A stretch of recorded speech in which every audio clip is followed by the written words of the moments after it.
இது போல கைத்தட்டல் வாங்கியிருக்கீங்களா? இது மாதிரி எந்த டீச்சரையாச்சும் கைத்தட்டல் நம்ம வாங்கியிருந்தா எவ்வளவு சந்தோஷமா இருக்கும். வணக்கம் அன்பு குழந்தைகளே, எல்லாரும் எப்படி இருக்கீங்க? நான் நல்லா இருக்கேன். நான் தான் உங்கள் தேன்மொழி சந்தனராஜ் அத்தை. எனக்கு பிடிச்ச டீச்சர் அப்படிங்கிற கதை தான் இன்னைக்கு நான் சொல்ல வந்திருக்கேன். எல்லாருக்குமே எல்லா டீச்சரையுமே பிடிச்சிராது. ஆனா டீச்சரை பிடிச்சிச்சுன்னா கண்டிப்பா காரணம் இல்லாம பிடிக்காது தானே. ஆமா, இன்னைக்கு கூட அப்படிப்பட்ட ஒரு கதையை தான் நான் கொண்டுட்டு வந்திருக்கேன். இந்த கதை பள்ளி கல்வித்துறை வெளியிட்ட வாசிப்பியக்க நூல்ல தான் இடம்பெற்றிருக்கு. கதைக்குள்ள போலாமா? வகுப்பறையில மணின்ற பையன் உட்கார்ந்து இருந்தான். அவன் பக்கத்துல அருண்ன்ற பையன் இருந்தான். அருண் கேட்டான், டேய், ஏன்டா மணி இப்படி உம்முன்னு இருக்க அப்படின்னு. மணிக்கிட்ட இருந்து முதல்ல எந்த பதிலுமே வரல. அப்புறமா கொஞ்ச நேரம் கழிச்சு சொன்னா, டே அம்மா இந்த வாரமும் லீவுக்கு வரலன்னு சொல்லிட்டாங்கடா. அதான் மனசு கொஞ்சம் கஷ்டமாயிடுச்சு. சரி சரி, அப்பா வருவார்ல? அப்பாவும் இந்த வாரம் வரமாட்டேன்னு சொல்லிட்டாருடா. அதான் ரொம்ப கவலையா இருக்குடா. மணியோட தோள் மேல அருண் ஆறுதலா கை போட்டான். அப்போ கவிதா டீச்சர் வகுப்பறைக்குள்ள வந்தாங்க. அவங்க கையில ஒரு அட்டைப்பெட்டி வச்சிருந்தாங்க. அது நூலக வகுப்பு. அந்த வகுப்புல டீச்சர் என்ன பண்ணுவாங்க அப்படின்னா, புதுசா ஏதாச்சும் ஒரு விளையாட்டு வச்சுதான் அந்த வகுப்பே தொடங்குவாங்க. அட்டைப்பெட்டிய மேசை மேல அப்படியே வச்சாங்க. அட்டைப்பெட்டியில துண்டு சீட்டுகள்ல நிறைய கடந்துச்சு. ஒவ்வொருத்தரும் வந்து ஒரு துண்டு சீட்டை எடுக்கணும் அப்படின்னு சொன்னாங்க. மணியும் அருணும் கூட ஆளுக்கு ஒரு துண்டு சீட்டை எடுத்துக்கிட்டாங்க. டீச்சர் பெயர் சொல்லி கூப்பிடுவாங்க. அவங்க முன்னாடி வரணும். அந்த துண்டு சீட்டில் இருக்கிறத எழுதி இருக்கிறத படிக்கணும், செஞ்சு காட்டணும். இப்படி விதிமுறைகளை சொல்லி விளையாட்ட ஆரம்பிச்சாங்க. வகுப்பறையே கலகலப்பாயிடுச்சு. மோனிகாவுக்கு என்ன வந்துச்சு தெரியுமா? மோனிகாவுக்கு கொக்கு மாதிரி நிக்கணும் அப்படின்னு அந்த துண்டு சீட்ல வந்துச்சு. அவ ஒரு கால்ல நிக்க முடியாம தள்ளாடி தள்ளாடி ஆட்டம் போட்டா. அத பார்த்து எல்லாரும் விழுந்து விழுந்து சிரிச்சாங்க. சிரிப்பு சத்தம் பக்கத்து வகுப்பற வரைக்கும் கேட்டுச்சு. மணி, டீச்சர் கூப்பிட்டாங்க. மணி ஒரு துண்டு சீட்டை பிரிச்சு பார்த்தான். அதுல உனக்கு பிடிச்ச டீச்சரை பத்தி பேசணும் அப்படின்னு எழுதி இருந்துச்சு. மணி டீச்சர் பக்கத்துல வந்து நின்னுகிட்டான். உனக்கு எந்த டீச்சரை பிடிக்குமோ அவங்கள பத்தி பேசு அப்படின்னு டீச்சர் சொன்னாங்க. நீ நினைக்கிறத அப்படியே பேசணும் அப்படின்னு உற்சாகப்படுத்தினாங்க. மணி பேச ஆரம்பிச்சான். அந்த ஊர்ல மொத்தமே 15 வீடு தான் இருந்துச்சான். மணி பேச ஆரம்பிச்சதும் அருண் குறுக்க வந்தான். என்ன தெரியுமா சொன்னா? டேய், 15 வீடு இருந்தா அது தெருடா, ஊர்லாம் கிடையாது அப்படின்னு சொன்னான். யாரும் குறுக்க பேசக்கூடாது. மணி, நீ பேசு அப்படின்னு கவிதா டீச்சர் சொன்னாங்க. அந்த ஊரு காட்டுக்குள்ள இருந்துச்சு. அங்க பெரியவங்க சின்னவங்க எல்லாம் சேர்த்து மொத்தம் ஒரு 50 பேர் கூட இருக்க மாட்டாங்க. அதுல 12 வயசுல ஒரு பொண்ணு இருந்தா. அப்புறம் 7 வயசுல, 5 வயசுல, 2 வயசுல, 3 வயசுலன்னு மொத்தமா பார்த்தோம்னா ஒரு 9 குட்டி பசங்க அந்த ஊர்லயே இருந்தாங்களாம். அந்த ஊரை பத்தி ஆராய்ச்சி செய்யணும் அப்படின்னு சொல்லிட்டு காலேஜ்ல இருந்து 4 அக்காங்க அங்க போனாங்க. காட்டுக்குள்ள நடந்து அந்த ஊரை போய் சேர்றதுக்கே ஒரு நாள் ஆயிடுச்சாம். மணி பேச பேச வகுப்பறையே அமைதியாயிடுச்சு. கவனமா அவன் சொல்ற கதைய கேட்டுக்கிட்டு இருந்துச்சு. அந்த ஊர் பெரியவரு அந்த 12 வயசு பொண்ண கூப்பிட்டாரு. கூப்பிட்டு, நீ இந்த அக்காங்க கூடவே இரு. அவங்க நம்ம காட்டுக்குள்ள போறதுக்கு நீ தான் வழிகாட்டணும். அவங்க கேட்கிற எல்லா உதவிகளையும் செய் அப்படின்னு சொல்லிட்டு அவங்க பாஷையில சொன்னாரு.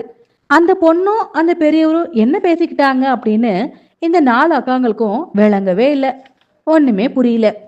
இந்த சின்ன பொண்ணு தான் நமக்கு உதவி செய்ய போறா அப்படின்றது மட்டும் காலேஜ் அக்காங்களுக்கு புரிஞ்சிருச்சு. கூட வந்த காட்டு அதிகாரியும் திரும்பி போயிட்டாரு. காலையில எழுந்திருச்சு அந்த சின்ன பொண்ணுகிட்ட எங்க குளிக்கணும், எங்க என்ன பண்ணணும் ஒவ்வொன்றுத்தையும் கேட்டு கேட்டு தெரிஞ்சுக்கிறதுக்காட்டியும் போதும்னு ஆயிடுச்சு. எல்லாம் 2 நாளைக்கு தான். அப்புறம் எல்லாம் புரிய ஆரம்பிச்சிச்சு அவங்களுக்கு. அந்த சின்ன பொண்ணுக்கும் புரிஞ்சிச்சு, காலேஜ் அக்காங்களுக்கும் புரிஞ்சிச்சு. சைகை மொழி கூட உதவிதான் செஞ்சுச்சு. சின்ன பொண்ணுதான் பாவம். ஊர் மக்கள்கிட்ட இந்த அக்காங்க என்ன சொல்றாங்களோ அத அப்படியே அங்க சொல்றது. அப்புறம் அவங்க ஊர் மக்கள் என்ன பதில் சொல்றாங்களோ அதை இந்த அக்காங்கள்ட்ட சொல்றதுன்னு இந்த வேலையை நல்லா செஞ்சா. இந்த கல்லூரி அக்காங்களுக்கு ஆய்வெல்லாம் முடியறதுக்கு இன்னும் ஒரு வாரம் தான் இருந்துச்சு. அப்போ ஒரு அக்கா அந்த சின்ன பொண்ணை பார்த்து ஒரு கேள்வி கேட்டாங்க. ஆமா, நீ ஸ்கூலுக்கு போலையா அப்படின்னு. நீங்க தங்கி இருக்கிற குடிசைக்கு பக்கத்துல பாருங்களேன். அதோ ஆ ஒரு வெள்ளை கட்டடம் தெரியுதா? அதுதான் எங்க ஸ்கூலு அப்படின்னு அந்த சின்ன பொண்ணு சொன்னா. என்னது? அந்த வெள்ளை கட்டடம் தான் உன் ஸ்கூலா? ஏன் அது பூட்டியே கிடக்கு? அப்படின்னு ஒரு அக்கா கேட்டாங்க. அவ்வளோதான். அந்த சின்ன பொண்ணு மட மடன்னு பேச ஆரம்பிச்சிட்டா. எங்க ஊர்ல ஸ்கூல் கட்ட ஆரம்பிச்ச உடனே ஒரு டீச்சர் வந்தாங்க. அவங்க ஒரு வாரம் தான் தங்கி கத்து கொடுத்தாங்க. அதுக்கப்புறம் இந்த ஊர்ல இருக்கிறது அவங்களுக்கு சிரமமா இருந்துச்சா, நாங்க பேசுறது அவங்களுக்கு புரியறதுக்கு ரொம்ப கஷ்டப்பட்டாங்க. அப்புறம் அவங்க திருப்பி போயிட்டு வரவே இல்லை. அதுக்கப்புறம் ஒரு டீச்சர் கூட இங்க வரவே இல்லை. ஒரு ஆபீசர் அக்கா மட்டும் எங்க ஊர் மக்கள்கிட்ட வந்து பேசிட்டு போவாங்க. ஒரு நாள் என்னை கூட்டிட்டு போனாங்க. காட்டுக்கு மேல ஊருக்குள்ள ஒரு அரசாங்க பள்ளிக்கூடம் இருந்துச்சு. அங்க தங்கி படிக்க சொல்லி என்னை விட்டுட்டு போனாங்க. ஆனா எனக்கு அங்க பள்ளிக்கூடம் பிடிக்கவே இல்லை. சாப்பாடும் பிடிக்கவே இல்லை. பசங்க பேசுறது எனக்கு புரியவே இல்லை. என்ன கேலியா பார்த்தாங்க. அது மட்டும் இல்ல, என்னை பார்த்து அவங்க எல்லாரும் சிரிச்சாங்க. எனக்கு ஒரே பயமா இருந்துச்சு. மறுநாள் எங்க ஊருக்கு நான் ஓடி வந்துட்டேன். ஆனா திரும்பவும் அந்த ஆபீசர் அக்கா வந்தாங்க. திரும்பவும் அதே பள்ளிக்கூடத்துல என்ன கொண்டு போய் விட்டுட்டாங்க. எனக்கு அங்க படிக்கவே பிடிக்கல. விட்டுட்டு போன 3வது நாளே நான் மாடியிலிருந்து கீழே குதிச்சிட்டேன். குதிச்சு என் கை காலெல்லாம் உடைச்சிக்கிட்டேன். அவ்வளவுதான். எங்க அப்பாவும் அம்மாவும் வந்தாங்களா, வந்துட்டு நீ படிச்சது போதும்னு சொல்லி என்ன கூட்டிக்கிட்டு வந்துட்டாங்க. நானே படிக்க போயிட்டு படிக்க முடியாம திரும்பி வந்துட்டதுனால எங்க ஊர்ல இருந்து யாருமே படிக்க போறதே இல்லை. அந்த பள்ளிக்கூடத்துக்கு யாருமே போக மாட்டாங்க. சின்ன பொண்ணு பதட்டத்தோட தான் படிப்பு நின்ன கதைய சொல்லி முடிச்சா. கேட்டுக்கிட்டு இருந்த கல்லூரி பெண்கள் நால்வருக்கும் பெரிய அதிர்ச்சியா இருந்துச்சு. இல்லம்மா, நீ படிப்பை விட்டுருக்க கூடாது அப்படின்னாங்க.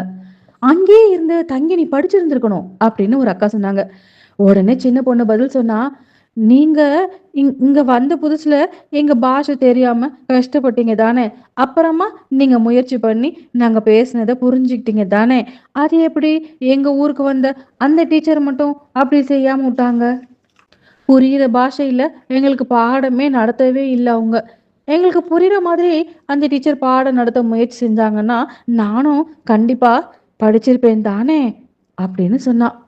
கல்லூரி பெண்கள் 4 பேரும் வாயடைச்சு நின்னாங்க. காலேஜ் அக்காங்களோட ஆய்வு முடிஞ்சிச்சு.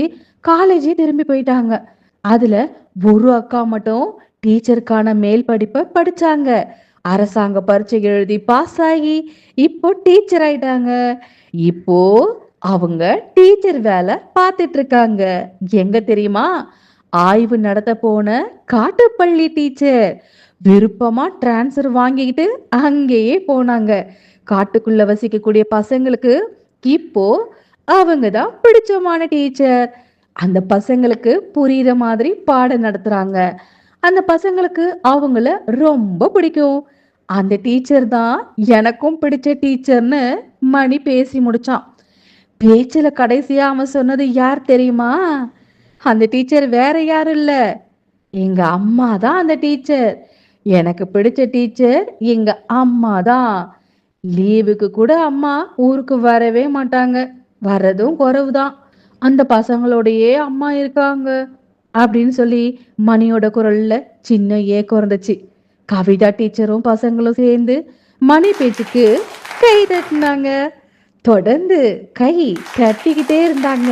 இந்த சத்தம் காட்டுக்குள்ள இருக்கிற அந்த பள்ளிக்கூடத்துக்கும் கேட்கும் தானே. என்ன குழந்தைகளே, கதை நல்லா இருந்துச்சு தானே? அடுத்த வாரம் வேறொரு கதையோடு மீண்டும் உங்களை சந்திக்கின்றேன். நன்றி, வணக்கம்.